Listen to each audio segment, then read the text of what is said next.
നമസ്കാരം. ശ്രീകൃഷ്ണ കഥാമൃതം ഭാഗം 442. ഓം ഗം ഗണപതയേ നമ. ഓം സം സരസ്വതേ സ്വാഹ. ഓം ശ്രീ ഗുരുഭ്യോ നമ. ഓം ശ്രീ രംഗനാഥശർമ്മണേ നമ. നാരായണ നാരായണ നാരായണ നാരായണ നാരായണ നാരായണ നാരായണ നാരായണ നാരായണ നാരായണ നാരായണ. ഓം ശ്രീകൃഷ്ണാർപ്പണമസ്തു. ഓം ശ്രീകൃഷ്ണായ പരബ്രഹ്മണേ നമ. ഓം ശ്രീകൃഷ്ണായ പരമാത്മനേ നമ. ഹരേ രാമ രാമ രാമ ഹരേ ഹരേ, ഹരേ കൃഷ്ണ കൃഷ്ണ കൃഷ്ണ ഹരേ ഹരേ. ശ്രീകൃഷ്ണ കഥാമൃതം ഭാഗം 442. 198 സർഗം ലക്ഷ്മീവരണം മോഹിനി അവതാരം. ഇതിൻ്റെ മുമ്പേ 197 സർഗത്തിലെ അവസാനത്തെ ശ്ലോകം 59 ആണ് പറഞ്ഞു നിർത്തിയത്. അതായത് വിഷത്തെ ഒട്ടാകെ ഒതുക്കി വെച്ചതാം തൃക്കൈയിൽ നിന്നൂറ്റിയതായത് തുള്ളികൾ കൈകൊണ്ടു തേൾ പാമ്പുകൾ ചേഹര വൃക്ഷം ഈ വിധം പലേത് അങ്ങനെ കാൺമോ പാരിതിൽ. അതായത് പാലാഴി മഥനം ചെയ്തപ്പോൾ ഉണ്ടായ കാളകൂട വിഷത്തെ ഭഗവാൻ പരമശിവൻ പാനം ചെയ്തു. കയ്യിൽ നിന്ന് ഇറ്റിട്ട് താഴെ വീണ ആ കാളകൂട വിഷം ഭുജിച്ചവരാണ് ഈ ആരൊക്കെ? പാമ്പുകളെ, പിന്നെ അത് നാഗങ്ങളെ, പാമ്പുകളെ, വൃക്ഷം, തേള്, അങ്ങനെ ഉണ്ടല്ലോ, പിന്നെ പലവരും വിധം പലതങ്ങനെ കാൺമോ പാരിതിൽ എന്ന് പറഞ്ഞാൽ നിർത്തിയത്. അപ്പോൾ ഇനി നമ്മൾക്ക് ലക്ഷ്മീവരണം മോഹിനി അവതാരം. അതിൽ ആദ്യത്തെ ശ്ലോകം: ശിവന്റെ വിഷപാനം കണ്ട് ഉത്സാഹം പൂണ്ടു സർവരും. അങ്ങനെയാണല്ലോ, അവരവർക്കൊരാപത്ത് വരുമ്പോൾ അത് നിവർത്തിച്ച അത് വലിയൊരു അത്ഭുതമായിട്ട് തന്നെ കാണുക. ശിവന്റെ വിഷപാനം കണ്ട ഉത്സാഹം പൂണ്ടു സർവരും കടഞ്ഞളവിലാം കാമധേനുവുണ്ടായ താഴിയിൽ. അതിൻ്റെ ശേഷം, അതായത് ഈ കാളകൂട വിഷം വന്നതിൻ്റെ ശേഷം വന്നത് കാമധേനു ആണ് ഉണ്ടായത്. കൈകൊണ്ടാരവളെ പ്രീതിപൂർവം ബ്രഹ്മർഷിമാരും ഉടൻ. ബ്രഹ്മർഷിമാരാണ് കാമധേനുവിനെ സ്വീകരിച്ചത്. അഗ്നിഹോത്രാദിനിഷ്ഠന്മാർ രാജക്ഷീരാദികാംക്ഷികൾ. അവര് ഈ ഋഷീശ്വരന്മാരാരാ? അഗ്നിഹോത്രാദിനിഷ്ഠന്മാർ രാജക്ഷീരാദികാംക്ഷികൾ. രാജ്യത്തിൻ്റെ സമ്പദ് വ്യവസ്ഥയിൽ ഋഷിമാരുടെ ഉപദേശങ്ങൾക്ക് വലിയൊരു പ്രാതിനിധ്യമുണ്ട്. അപ്പോൾ അവരാണത് സ്വീകരിച്ചത്. ഉച്ചൈസ്രവസ് എന്ന വെള്ളക്കുതിരയ്ക്കു മഹാബലി ഷാഠ്യം പിടിച്ചു. കാര്യം നടക്കില്ല, ഇന്ദ്രൻ കൊണ്ടുപോയി അല്ലേ. ഉച്ചൈസ്രവസ് എന്ന വെള്ളക്കുതിരയ്ക്കു മഹാബലി ഷാഠ്യം പിടിച്ചു. ദേവേന്ദ്രൻ ഒഴിഞ്ഞാൻ വിഷ്ണു ചൊൽകയാൽ. എനിക്കെന്നെ ഒരു തെറ്റുപറ്റി. ഉച്ചൈസ്രവസ് ഇന്ദ്രൻ്റെ കയ്യിലെന്നാണ് ഞാൻ തെറ്റിദ്ധരിച്ചത് കേട്ടോ. പക്ഷേ എനിക്ക് പിന്നെ പിടികിട്ടി, അതൊരു ഓർമ്മ വന്നു. അതായത് ഈ മഹാലക്ഷ്മി ഭഗവാന്റെ പാദം തലോടുമ്പോൾ ഈ എന്താണ് പറയുക, ദൈത്യരാജൻ്റെ കസ്റ്റഡിയിലുള്ള ഉച്ചൈസ്രവസ് പെങ്ങളെ കാണാൻ വന്നു എന്നും അത് കണ്ട് അരനിമിഷം ഭഗവത് സേവ ചെയ്യുന്നതിൽ വിമുഖത വന്നു എന്നും അതുകൊണ്ട് അങ്ങ് ഒരു കുതിരയായി, പെൺകുതിരയായി പോകട്ടെ എന്ന് ഭഗവാൻ പിന്നെ ശപിക്കണ്ടായി. അത് പിന്നെ ഓർമ്മ വന്നത്. ഞാൻ ആദ്യം വിചാരിച്ച നല്ലതൊക്കെ അല്ലേ, അങ്ങനെയല്ല. അപ്പോൾ ഉച്ചൈസ്രവസ് എന്നുള്ള കുതിരയെ കണ്ടപ്പോൾ പിന്നെ മഹാബലി ഷാഠ്യം പിടിച്ചു. ദേവേന്ദ്രനും താല്പര്യം ഉണ്ടായി. പക്ഷെ വിഷ്ണു പറഞ്ഞിട്ട് വേണ്ട വാസവ, അത് പിന്നെ ഇയാൾക്കന്നെ ഇരിക്കട്ടെ, മഹാബലിക്കന്നെ ഇരിക്കട്ടെ, തന്നെ ഭക്തനാണല്ലോ. നൽക്കൊമ്പൻ ഐരാവതം വെള്ളാനയെ വലാന്തകൻ. വലൻ എന്ന് പറഞ്ഞ അസുരനെ അന്ത്യം ചെയ്തവൻ, വധിച്ചവൻ അതാണ് വാസവൻ അല്ലെങ്കിൽ ഇന്ദ്രൻ. നാൽക്കൊമ്പൻ ഐരാവതം എന്നുള്ള 4 കൊമ്പുള്ള ആനയെ വലാന്തകൻ സ്വീകരിച്ചു. കൈലാസോപമന്യെന്നെ തൻ്റേതെന്നും വെച്ചു തലോടിനാൻ. കൈലാസോപമം ആണ് തൻ്റേതെന്ന് വെച്ച് തലോടിനാൻ. അതായത് വെള്ള ആന കൈലാസം അത്രയും വലുതാണ് എന്നുള്ള ഒരു ന്യായീകരണം. കൗസ്തുഭം രത്നമുണ്ടാകെ ഇനി വല്ലതുമൊന്നു ഞാൻ എടുത്തിടുകയാം നിങ്ങൾക്കിഷ്ടമെന്നോതിനാൻ പ്രഭു. ഭഗവാൻ ചെറിയ കുട്ടികളുടെ കൂട്ടത്തിൽ ഒരു കുസൃതി കാണിച്ചു അവിടെ. എന്താ? കൗസ്തുഭം രത്നം ഉണ്ടായി. അല്ല, ഇതിപ്പോ ഞാൻ ഒരു നിമിഷം വെയിറ്റ് ചെയ്യൂ.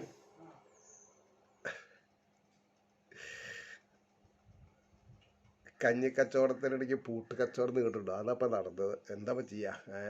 അവന് അറിയില്ലല്ലോ ഇതിപ്പോൾ യൂട്യൂബാണ് എന്നുള്ളത്. അപ്പോൾ കറണ്ട് പോയി, ഇനി വരുമെന്നാണ് ചോദിച്ചത്. അപ്പോൾ അവനെ സമാധാനിപ്പിച്ചു. ഇല്ലെങ്കിൽ ഇപ്പോൾ 6 മിനിറ്റ് എനിക്ക് നഷ്ടപ്പെടുത്താൻ പറ്റില്ല. മനസ്സിലായില്ലേ? അപ്പം ഇവിടെ എന്താ പറഞ്ഞത്? കൗസ്തുഭം രത്നമുണ്ടാകെ ഉണ്ടായി ഇനി വല്ലതുമൊന്നു ഞാൻ എടുത്തിടുകയാം നിങ്ങൾക്കിഷ്ടമെന്നോതിനാൻ പ്രഭു.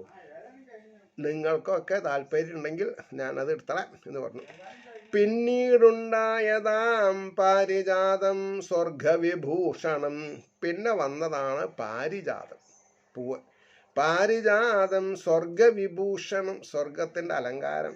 പാൽ തട്ടിലങ്ങയെ പോലതിഷ്ടം സർവർക്കുമേകിടും. പാർത്തട്ടിൽ എന്ന് പറഞ്ഞാൽ ഭൂമിയിൽ അത് അങ്ങയെപ്പോലെ, അങ്ങയെപ്പോലെ എന്ന് പറഞ്ഞാൽ മഹാവിഷ്ണുവിനെ പോലെ എന്ന് തന്നെ അർത്ഥം പറയണം. മഹാവിഷ്ണു എങ്ങനെയാണ് ഭജിക്കുന്നവർക്ക് അനുഗ്രഹാശസ്സുകൾ കൊടുക്കുന്നത്, അതേപോലെ ഈ പാരിജാത പുഷ്പത്തെ, കുസുമത്തെ ആരാണ് സേവിക്കുന്നത് അവർക്ക് വേണ്ട അനുഭവങ്ങളൊക്കെ കൊടുക്കും. സർവർക്കും ഏകിടും തന്നെയാണ് പറഞ്ഞത്. ബ്രാഹ്മണ, ക്ഷത്ര, വൈശ്യ, ശൂദ്ര വ്യത്യാസമില്ലാണ്ട്. വാനോർ കുള്ളമ്മയെ കേടും അപ്സരസ്സുകൾ. പിന്നെയാം അപ്സരസ്സുകൾ വന്നു. അപ്പൊ പിന്നെ ദേവന്മാര് പറഞ്ഞു ഞങ്ങൾക്ക് തന്നെയാണ് അവർ വേണ്ടതെന്നായി. അപ്പൊ പറഞ്ഞു വാനോർ കുള്ളമ്മയ കേടും അപ്സരസ്സുകൾ. പിന്നെയാം പതക്കവും പുഞ്ചിരിയും പട്ടും പൊട്ടും പകിട്ടുമായി. എങ്ങനെയാ വരവ്? പതക്കുണ്ട്, പുഞ്ചിരിയുണ്ട്, പട്ടുണ്ട്, പൊട്ടുണ്ട്, പകിട്ടുണ്ട്. വേണ്ടതൊക്കെ ഉണ്ടെന്ന് വയ്ക്കാം. പിന്നെ പറഞ്ഞു 8ാമത്തെ ശ്ലോകം. പിന്നീടുണ്ടായി വാർമിന്നൽ കൊടി പോലുലകൊക്കെയും മിന്നിച്ചുകൊണ്ടു ഭഗവൽ പരയാം ലക്ഷ്മി ദേവിയാൾ. ഇതൊക്കെ വന്നതിൻ്റെ ശേഷം സാക്ഷാൽ മഹാലക്ഷ്മി ആവിർഭവിച്ചു. മനസ്സിലായില്ലേ? അതെങ്ങനെ? പിന്നീടുണ്ടായി വാർമിന്നൽ കൊടി, ആകാശത്ത് ഇടിമിന്നുന്ന ഇടിവാള എന്നൊക്കെ പറയില്ലേ, അതേപോലെ ഉലകൊക്കെയും മിന്നിച്ച്, ലോകം മുഴുവൻ മിന്നിച്ചുകൊണ്ട് ഭഗവൽ പരയാം ലക്ഷ്മി ദേവിയാൾ. ശ്ലോകം 9 നോക്കിക്കോളൂ. പ്രായവും സൗന്ദര്യ സ്വഭാവാദി ഗുണങ്ങളും കണ്ടു മോഹിച്ചു ദേവന്മാർ, അസുരന്മാർ, മനുഷ്യരും.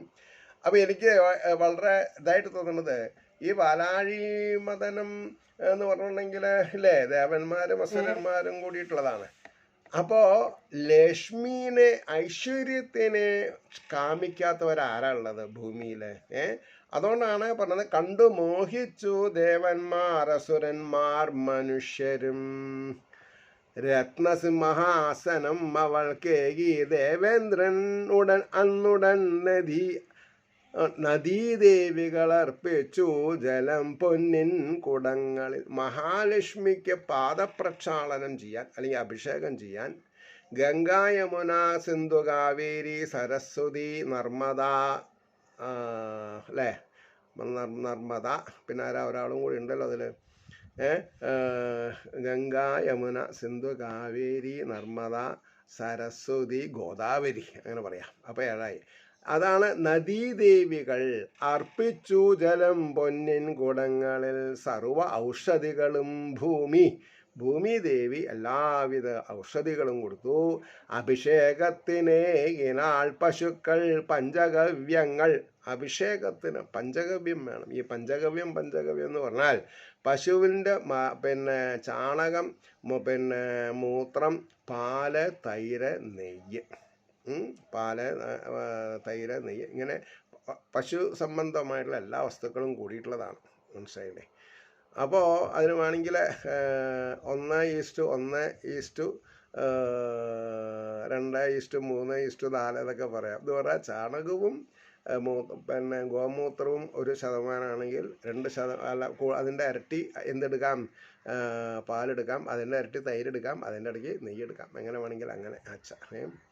അപ്പോൾ അപ്പോൾ പറഞ്ഞു അപ്പോൾ പറഞ്ഞു പശുക്കൾ പഞ്ചഗവ്യങ്ങൾ ഏകിനാൽ വസന്തം പുതുപൂക്കൾ. വസന്തം ഋതുഭേദങ്ങളിൽ ഒന്നാണല്ലോ വസന്തം. നല്ല പൂക്കൾ സമ്മാനിച്ചു. വിധി പ്രകാരം അഭിഷേകാത് ചെയ്തൊരു ഋഷീന്ദ്രനും. അതാണ് നമ്മൾ മനസ്സിലാക്കേണ്ടത്. എന്തൊരു കർമ്മം ചെയ്യുകയാണെങ്കിലും അത് വിധിപൂർവകമല്ലേ ആണോ എന്ന് നമ്മൾ ചെക്ക് ചെയ്യണം. വിധിപൂർവം അല്ലെങ്കിൽ ദോഷഫലം ചെയ്യും. അതുകൊണ്ടാണ് പറഞ്ഞത്. അപ്പോൾ വിധിപ്രകാരം അഭിഷേകാദി ചെയ്ത ഋഷീന്ദ്രരും മംഗളം പാടി ഗന്ധർവർ നടിമാർ നൃത്യഗീതവും തുടർന്നു. മേഘം പടഹ മൃദംഗാദികൾ മഞ്ജുളം മുഴക്കി. മറ്റു പലരും ശംഖനാഗസ്വരാദിയും. ചിലവർ ശംഖ് വിളിച്ചു, ചിലവർ നാഗസ്വരം, ഫ്ലൂട്ട്, വീണ, പറഞ്ഞില്ലേ, എന്തൊക്കെ വാദ്യോപകരണങ്ങളുണ്ടോ അതൊക്കെ പിന്നെ ഉപയോഗിച്ചു. അവ അഭിഷേകം ചെയ്തു പത്മപാണിയാം ലക്ഷ്മിയെ ദ്വിജൻ മന്ത്രമോദിടവേ പൂർണ്ണകുംഭത്താൽ ദിഗ്ഗജങ്ങളും. ഗജങ്ങളെന്ന് പറഞ്ഞാൽ ആനകള്, ഭൂമിയെ കാത്തുരക്ഷിക്കുന്ന ആ പല 4 കോണിലുള്ള ദിഗ്ഗജങ്ങൾ അതാത് സമുദ്രങ്ങളിൽ നിന്ന് വെള്ളം കൊള്ളുന്നുള്ള മഹാലക്ഷ്മിക്ക് അഭിഷേകം ചെയ്തു.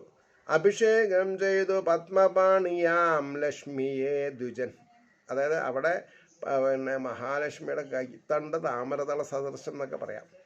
മന്ത്രമോദിയിടവേ പൂർണ്ണകുംഭത്താൽ ദിഗ്ഗജങ്ങളും പുത്തൻ പീതാംബരം 2 മുമ്പിൽ വെച്ചു പയോനിധി. വരുണൻ വന്നിട്ട് എന്ത് ചെയ്തു? 2 പീതാംബരങ്ങൾ ഭഗവതിക്ക് കൊടുക്കാൻ, മഹാലക്ഷ്മിക്ക്.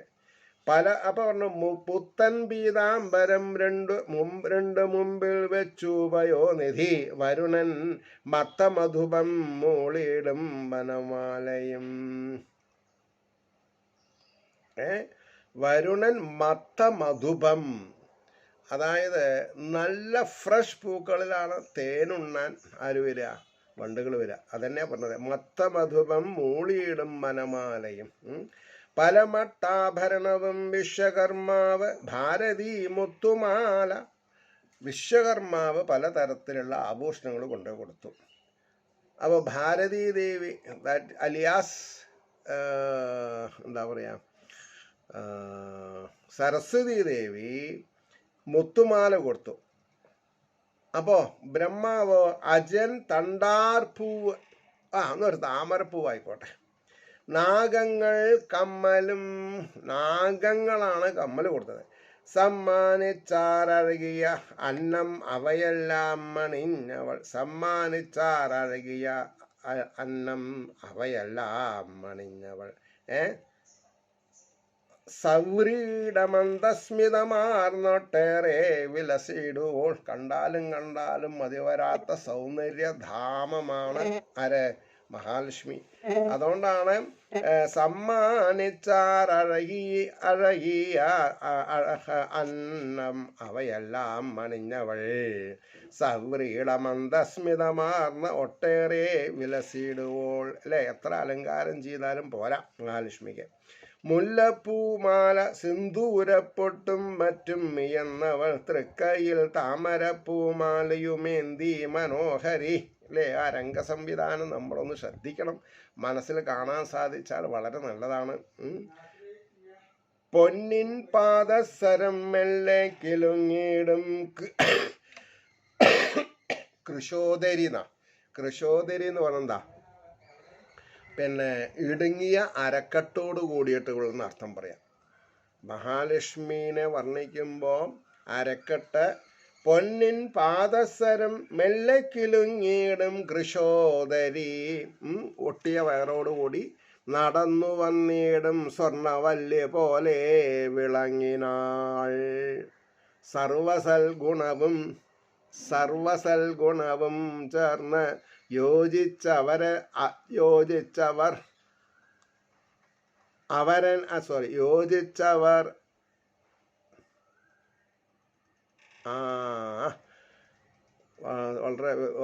രസമായിട്ടാണ്. സർവസൽഗുണവും ചേർന്നു യോജിച്ച വരനെ സ്വയം കണ്ടിൽ ഒരാളെയും ദേവി ദേവമർത്യസുരാദിര്യരിൽ. ശ്രദ്ധിക്കണം, എനിക്ക് ആ അക്ഷരം കിട്ടിയില്ല അവിടെ. അതാ സർവസൽഗുണവും ചേർന്ന് യോജിച്ച വരനെ സ്വയം കണ്ടില്ല ഒരാളെയും ദേവി ദേവന്മാരിലും മർത്യന്മാരിലും സുരന്മാരിലും. മഹാതപസ്യാണെന്നാൽ അയാൾ അത്യന്ത കോപിയും. അല്ലേ, ചില താപസശ്രേഷ്ഠന്മാരുണ്ട്, പക്ഷെ ഭയങ്കര ദേഷ്യമുള്ള ആൾക്കാർ. പിന്നെ അങ്ങനത്തെ ഒരാളെ തന്നെ മാനിടാൻ പറ്റുമോ?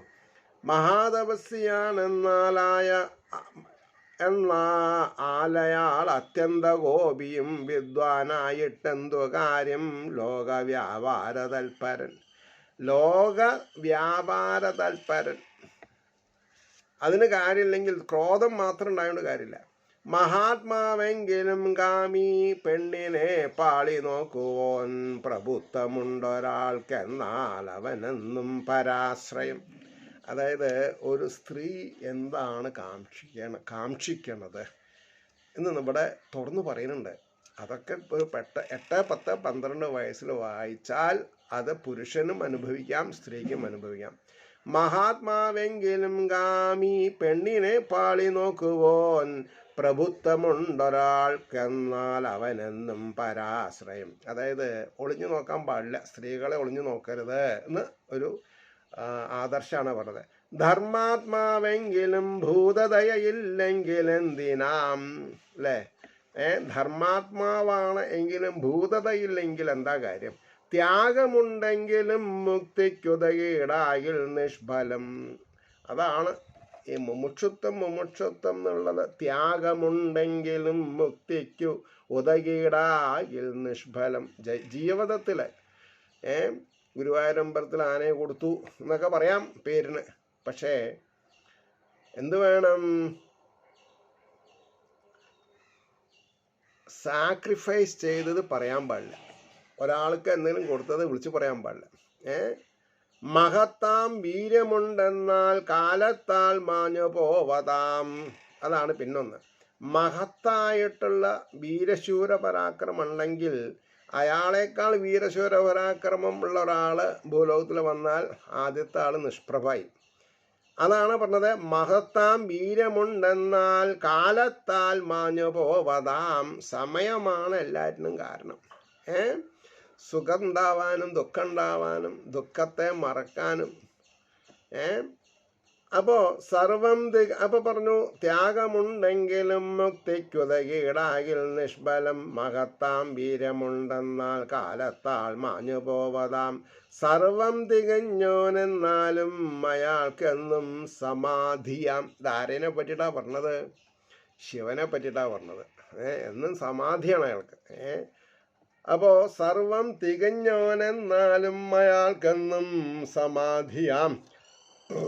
ദീർഘായുസ്സാണൊരാളെന്നാൽ എന്നും ഇന്ദ്രിയ നിഗ്രഹം.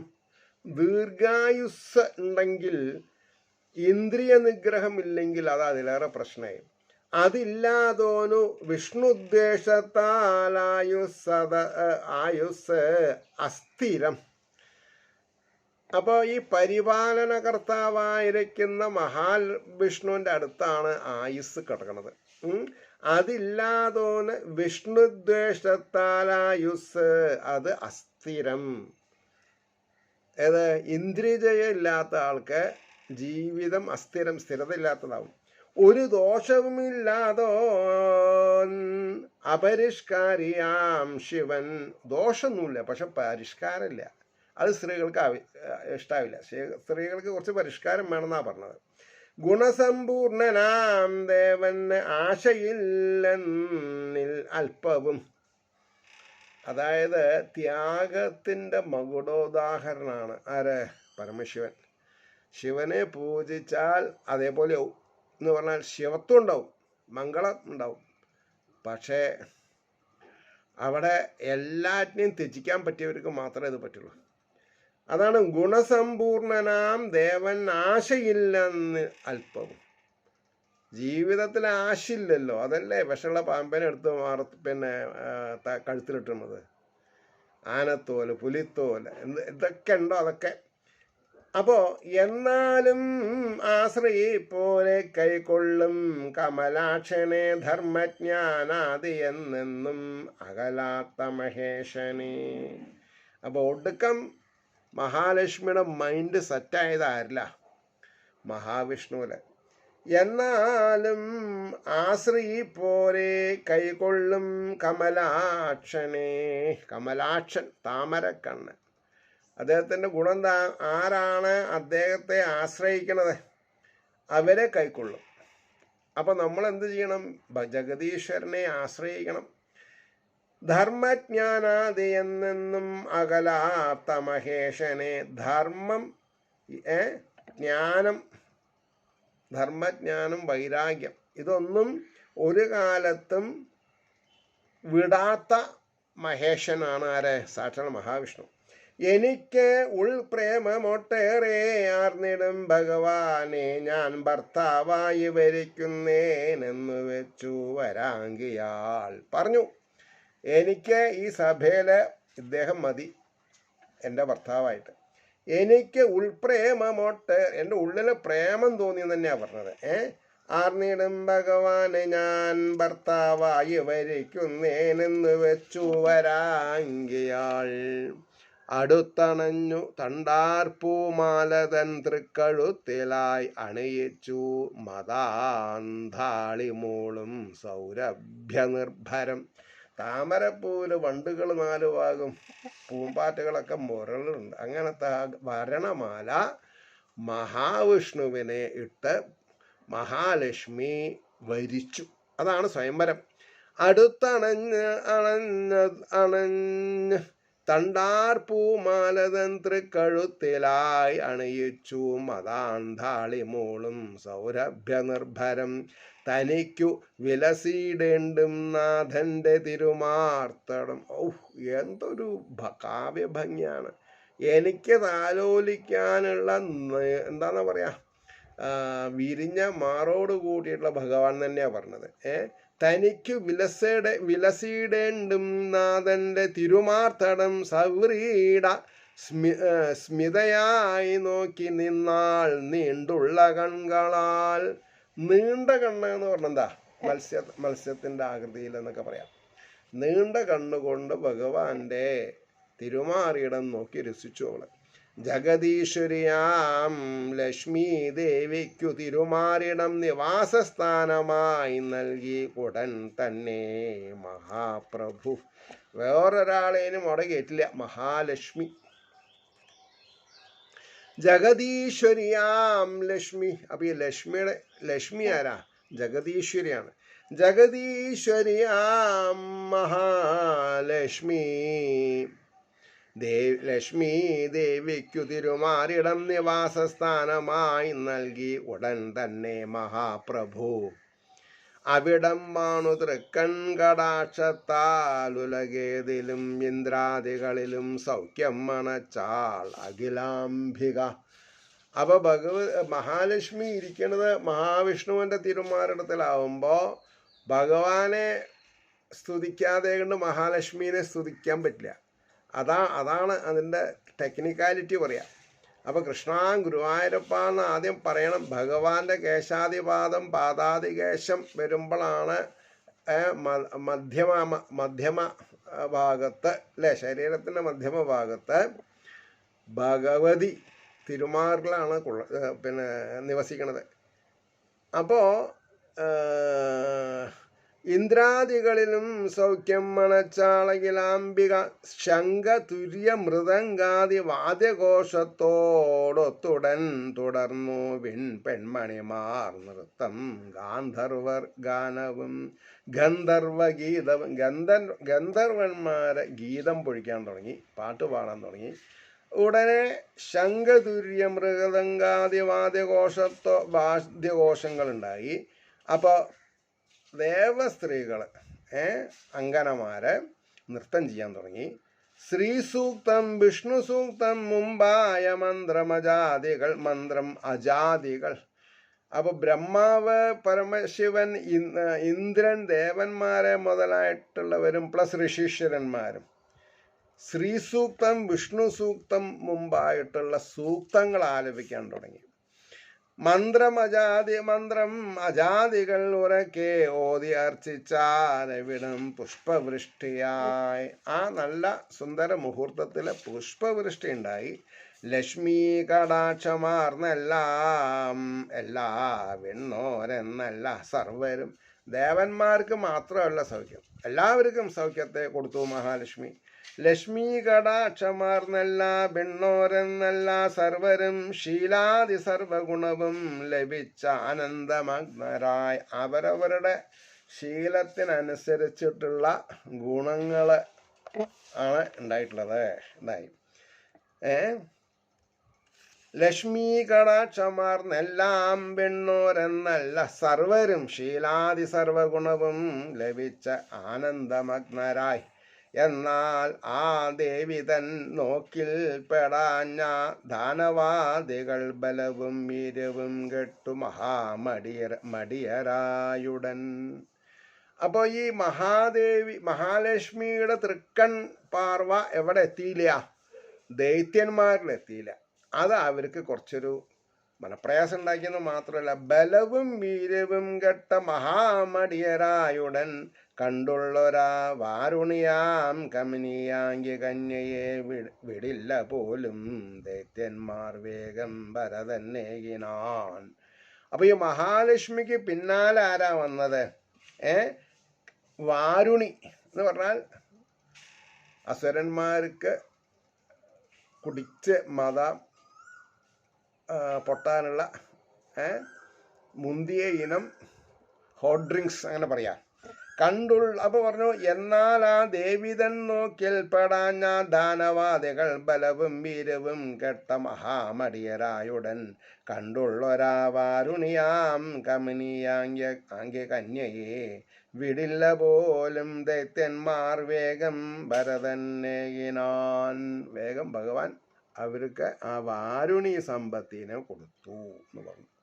അവിടെ നിർത്താം. ഏവർക്കും ശ്രീഹരിയുടെ അനുഗ്രഹാശിസുകൾ നിർലോഭം ഉണ്ടാവട്ടെ എന്ന് പ്രാർത്ഥിച്ചുകൊണ്ട് വാക്കുകൾ ചുരുക്കുന്നു. നമസ്കാരം. നാളെ കാണാം.